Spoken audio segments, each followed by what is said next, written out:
Deuteronomy 23:17. Imecha yeshev bekirbecha bamakom asher yivchar be'achad she'arecha batov lo tonenu. So we begin here with the prepositional phrase with you. And notice that it's fronted here for focus, emphasis.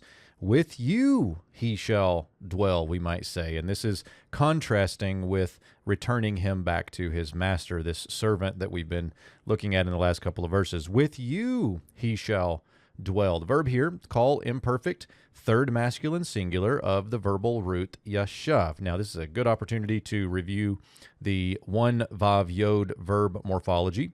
This yod is not this yod.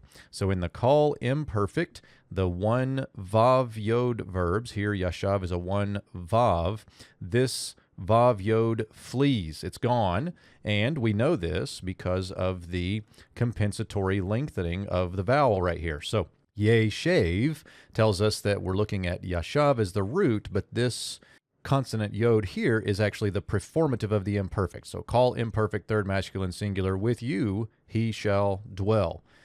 In your midst, prepositional phrase, in the place. Notice we get the definite article here, in the place, and then place is further modified by this relative clause, which he chooses in one of your gates. Go back and pick up the verb here. We've got a call imperfect, third masculine singular, this time of the verbal root bachar, to choose. And so we get which he chooses in one of your gates.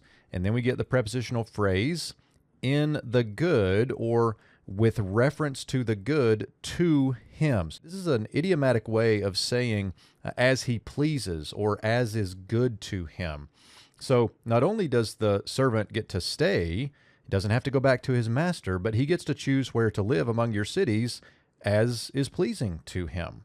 And then we get the last clause here with the negation, and the verb this time is a hifil imperfect, 2ms, plus a third masculine singular pronominal suffix, and the verbal root, little tricky, is yana, so the third hey is gone.